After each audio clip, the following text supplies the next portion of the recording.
नमस्कार विद्यार्थी मित्रांनो, स्वागत आहे आपलं लोकसेवा स्पर्धा परीक्षा या यूट्यूब चॅनलमध्ये.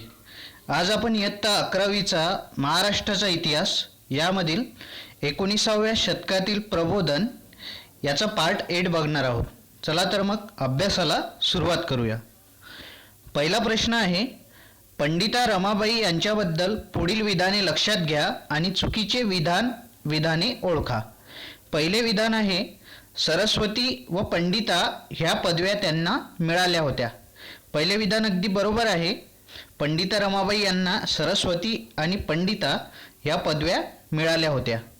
पंडिता रमाबाई यांचा जन्म 23 एप्रिल 1858चा होता आणि त्यांचा जन्म मंगळूर जिल्ह्यातील कर्नाटकामध्ये जो मंगळूर जिल्हा आहे त्यामधील गंगामूळ येथे त्यांचा जन्म झाला होता. त्यांचे पूर्ण नाव होते रमाबाई अनंतशास्त्री डोंगरे. त्यांचे जे वडील होते ना अनंतशास्त्री डोंगरे, त्यांचे वडिलांनी भारत भ्रमण करण्यासाठी यात्रेला ते निघालेले होते आणि भारत भ्रमण करताना त्यांच्या वडिलांचे म्हणजे अनंतशास्त्री डोंगरे यांचा 1874 मध्ये मृत्यू झाला. त्याच दिवशी त्याच रात्री अनंतशास्त्री डोंगरे यांच्या पत्नी म्हणजेच पंडिता रमाबाई यांच्या आई लक्ष्मीबाई डोंगरे यांचा सुद्धा मृत्यू झाला. त्यानंतर तिथून पुढे 1 वर्षानंतर पंडिता रमाबाई यांच्या बहीण कृष्णाबाई यांचा सुद्धा कॉलराने मृत्यू झाला. मात्र जी यात्रा त्यांनी सुरू केली होती भारत भ्रमणाची, ती यात्रा पंडिता रमाबाई आणि पंडिता रमाबाई यांचे मोठे बंधू म्हणजेच वडील बंधू श्रीनिवास यांनी ही यात्रा चालूच ठेवली होती. आणि असे यात्रा करता करता 6 ऑगस्ट 1878 मध्ये पंडिता रमाबाई आणि श्रीनिवास डोंगरे हे कलकत्ता येथे पोहोचले. आता कलकत्ता येथे पोहोचल्यानंतर काही संस्कृत पंडितांनी रमाबाईंची परीक्षा घेतली की यांना खरंच संस्कृत किती जमतं हे बघण्यासाठी काही संस्कृत पंडितांनी त्यांची परीक्षा घेतली. आणि या परीक्षेमध्ये पंडिता रमाबाई यांना यांच्या विद्वत्तेला बघून त्यांनी पंडिता आणि सरस्वतीबाई या पदव्या त्या संस्कृत पंडितांनी रमाबाईंना जाहीर केल्या. तर बंगालमध्ये काही स्त्रियांनी आनंद मोहन बसू यांच्या अध्यक्षतेखाली एक सभा भरवली होती आणि या सभेमध्ये रमाबाई यांना पंडिता रमाबाई हे मानपत्र अर्पण करण्यात आले होते आणि तेव्हापासून रमाबाई ह्या पंडिता रमाबाई या नावाने ओळखल्या जाऊ लागल्या. दुसरे विधान आहे, त्यांनी स्त्रियांच्या स्थितीबद्दल जागृती करण्यासाठी आर्य महिला समाजाची स्थापना 1882 मध्ये केली. दुसरे विधानही अगदी बरोबर आहे. पंडिता रमाबाई यांनी स्त्रियांच्या स्थितीबद्दल जागृती करण्यासाठी आर्य महिला समाजाची स्थापना 1882 मध्ये केली होती. याचं योग्य उत्तर आहे ऑप्शन डी. वरीलपैकी एकही विधान चुकीचे नाही. इथे दोन्ही विधाने योग्य आहेत, बरोबर आहेत.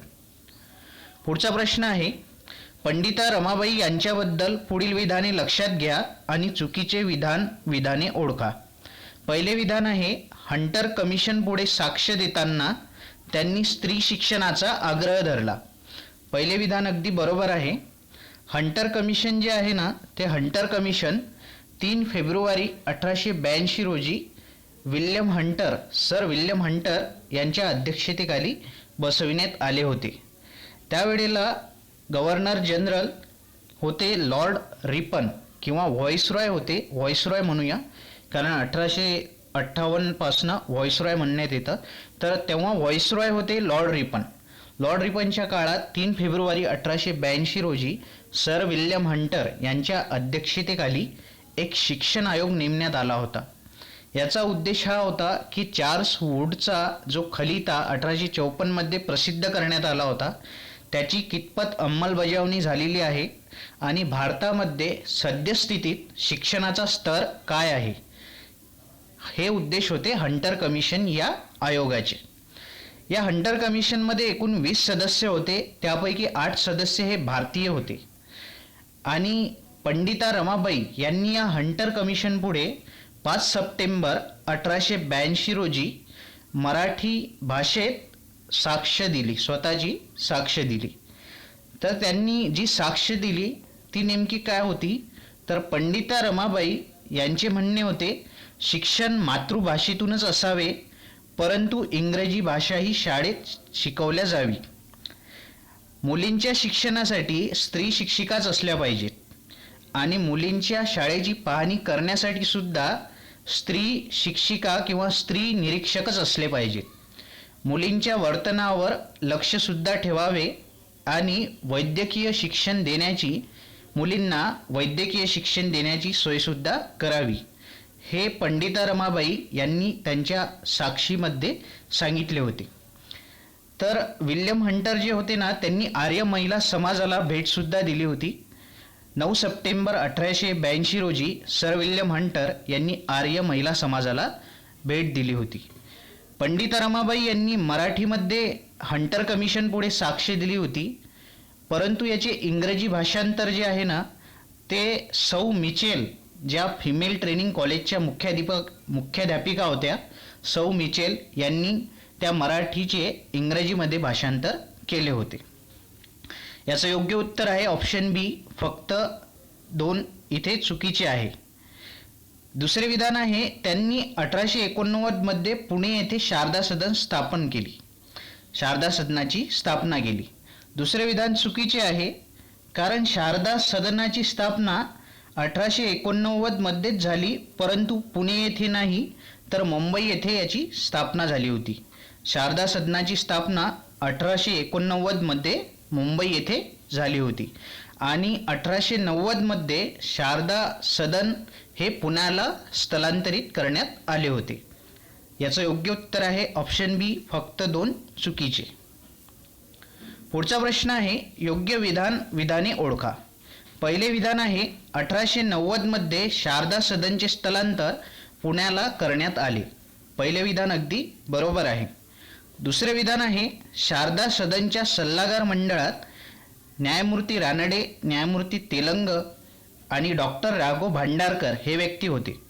दुसरे विधानही अगदी बरोबर आहे. शारदा सदनच्या सल्लागार मंडळामध्ये न्यायमूर्ती महादेव गोविंद रानडे, न्यायमूर्ती के टी तेलंग आणि डॉक्टर राघव भांडारकर हे व्यक्ती होते. याचं योग्य उत्तर आहे ऑप्शन सी, वरील दोन्ही विधाने बरोबर आहे. पुढचा प्रश्न आहे, पुढीलपैकी कोणते ग्रंथ पंडिता रमाबाई यांनी लिहिले आहेत? तर वरील सर्व ग्रंथ हे पंडिता रमाबाई यांनी लिहिलेले आहेत. बायबलचे मराठी भाषांतर, स्त्री धर्मनीती, दी हाय कास्ट हिंदू वुमन हे 3ही ग्रंथ पंडिता रमाबाई यांनी लिहिलेले आहे. त्याशिवाय त्यांनी स्वतःचे आत्मवृत्त लिहिले होते, ज्या आत्मवृत्ताचे किंवा आत्मचरित्राचे नाव होते माझी साक्ष. माझी साक्ष नावाचे त्यांनी आत्मवृत्तसुद्धा लिहिले होते. स्त्री धर्मनीती जून 1882 मध्ये प्रकाशित करण्यात आले होते आणि दी हाय कास्ट हिंदू वुमन हे जून 1887 मध्ये आणि माझी साक्ष हे 1907 मध्ये प्रकाशित करण्यात आले होते. आजच्या व्हिडिओमधून विद्यार्थी मित्रांनो तुम्हाला प्रश्न आहे, बायबलचे मराठी भाषांतर हा ग्रंथ कोणत्या वर्षी प्रकाशित झाला होता? याचे योग्य उत्तर कमेंट बॉक्समध्ये मेन्शन करा. पुढचा प्रश्न आहे, रिकामी जागा हे एल्फिस्टन कॉलेजमध्ये इंग्रजी व इतिहास या विषयाचे प्राध्यापक होते. याचं योग्य उत्तर आहे ऑप्शन सी, न्यायमूर्ती महादेव गोविंद रानडे. तर न्यायमूर्ती महादेव गोविंद रानडे जे आहेत ना, ते एल्फिस्टन कॉलेजमध्ये इंग्रजी आणि इतिहास विषयाचे प्राध्यापक होते. त्याशिवाय न्यायमूर्ती महादेव गोविंद रानडे यांनी विवाहोत्तेजक मंडळी ही संस्थासुद्धा त्यांनी स्थापन केली होती आणि पुण्यामध्ये एक विधवा विवाह त्यांनी घडवून आणला होता. ऑप्शन ए आहे गोपाळ गणेश आगरकर.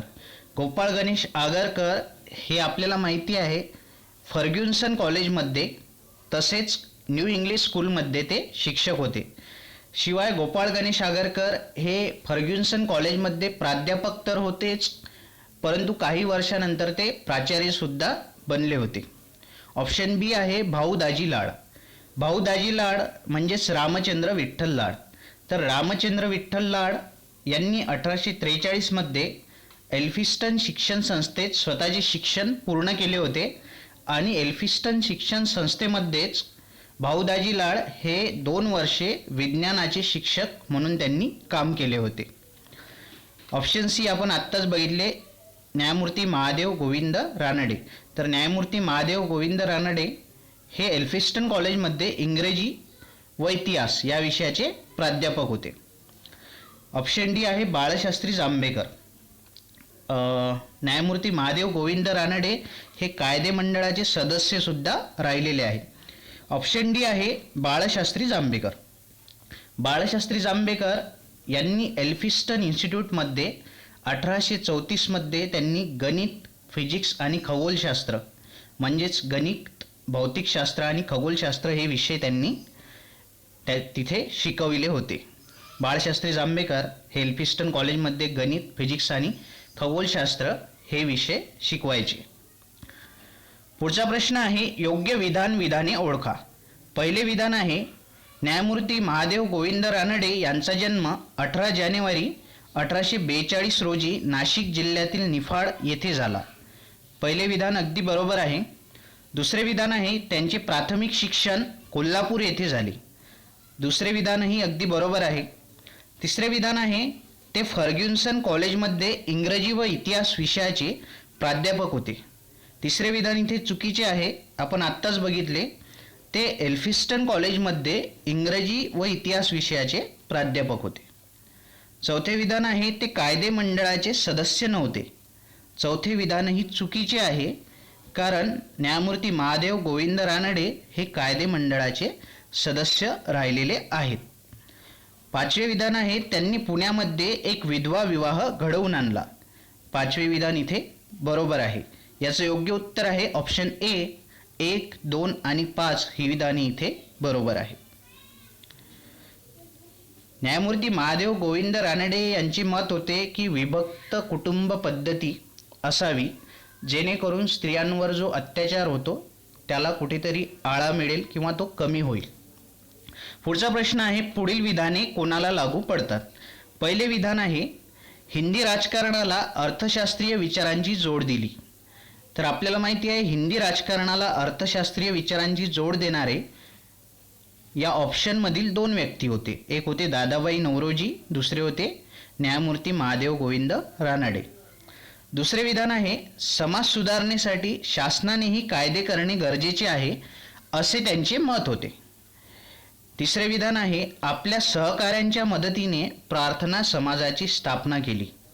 आपल्याला माहिती आहे प्रार्थना समाजाच्या स्थापनेमध्ये डॉक्टर आत्माराम पांडुरंग, दादोबा पांडुरंग तरखडकर, वामन आबाजी मोळक, भाऊ महाजन आणि न्यायमूर्ती महादेव गोविंद रानडे हे व्यक्ती या व्यक्तींनी पुढाकार घेतला होता. चौथे विधान आहे सामाजिक परिषदेत त्यांचे योगदान महत्त्वपूर्ण होते. तर राष्ट्रीय काँग्रेस, भारतीय राष्ट्रीय काँग्रेस म्हणजेच काँग्रेसच्या ज्या सभा भरायच्या, राष्ट्रीय सभेच्या ज्या वर्षाला सभा भरायच्या डिसेंबर महिन्यामध्ये, त्या सभेला लागून 1887 पासून न्यायमूर्ती महादेव गोविंद रानडे यांनी सामाजिक परिषद घेण्यास सुरुवात केली होती. त्यामुळे याचं योग्य उत्तर आहे ऑप्शन सी, न्यायमूर्ती महादेव गोविंद रानडे. वरील 4ही विधाने न्यायमूर्ती महादेव गोविंद रानडे यांना लागू पडतात. पुढचा प्रश्न आहे चुकीचे विधाने ओळखा. पहिले विधान आहे वीर वस्ताद लहुजी साळवे यांचा जन्म 1800 मध्ये पुणे येथे झाला. पहिले विधान अगदी बरोबर आहे. दुसरे विधान आहे त्यांचे वडील राघू साळवे हे पेशव्यांच्या शिकारखान्यात नोकरीस होते. दुसरे विधानही बरोबर आहे. तिसरे विधान आहे लहुजींच्या तालमीमध्ये महात्मा ज्योतिबा फुले यांच्यासारखे तरुण तयार झाले. तिसरे विधानही अगदी बरोबर आहे. विद्यार्थी मित्रांनो, इथे मी थोडं माफ करा, इथे चूक झालेली आहे. इथे पर्याय जे आहेत ते चुकीचे सेट केले गेलेले आहे. याचे योग्य उत्तर आहे एकही नाही असं पाहिजे होतं. हे तिन्ही विधाने इथे योग्य आहेत. तिन्ही विधाने बरोबर आहेत. आपल्याला चुकीचे विधान ओळखायचे आहे, तसा पर्याय यामध्ये नाही. परंतु लक्षात ठेवा ही तिन्ही विधाने इथे योग्य आहेत. पुढचा प्रश्न आहे योग्य विधान विधाने ओळखा. पहिले विधान आहे ख्रिश्चन धर्मप्रसार करणाऱ्या संस्थांना मिशन आणि धर्मप्रसार करणाऱ्या लोकांना मिशनरी म्हणतात. पहिले विधान अगदी बरोबर आहे. दुसरे विधान आहे मुंबईतील गिरगाव विभागात प्रार्थना समाजाने स्वतःची इमारत बांधली होती. वरील दोन्ही विधाने इथे बरोबर आहेत. याचं योग्य उत्तर आहे ऑप्शन सी, वरील दोन्ही विधाने बरोबर. तर प्रार्थना समाजाची स्थापना जी होती ती दादोबा पांडुरंग तर्खडकर, डॉक्टर आत्माराम पांडुरंग, वामन आबाजी मोळक, भाऊ महाजन इत्यादींनी 31 मार्च 1867 रोजी मुंबई येथे प्रार्थना समाजाची स्थापना केली होती. आणि पुढे जाऊन या प्रार्थना समाजामध्ये न्यायमूर्ती चंदावरकर, न्यायमूर्ती महादेव गोविंद रानडे, डॉक्टर राघव भांडारकर इत्यादी विचारवंत सहभागी झाले होते. पुढचा प्रश्न आहे योग्य विधान विधाने ओळखा. पहिले विधान आहे ब्राह्मो समाजाची स्थापना राजा राममोहन रॉय यांनी केली. पहिले विधान अगदी बरोबर आहे.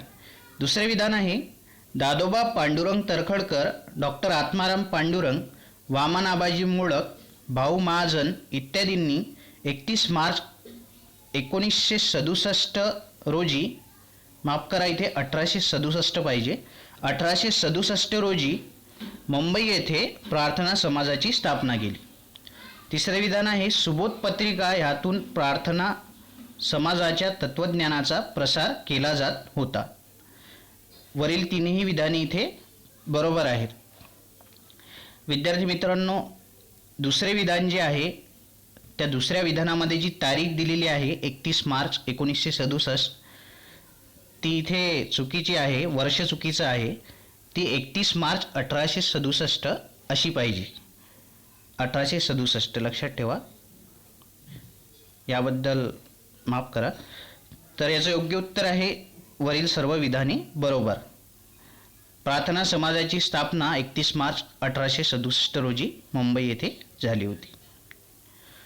आजच्या व्हिडिओमध्ये एवढंच मित्रांनो. परत भेटूया नवीन अशाच एका व्हिडिओमध्ये. तोपर्यंत घरीच राहा, सुरक्षित राहा, स्वतःची काळजी घ्या, स्वतःच्या कुटुंबाची काळजी घ्या. तोपर्यंत खूप खूप धन्यवाद.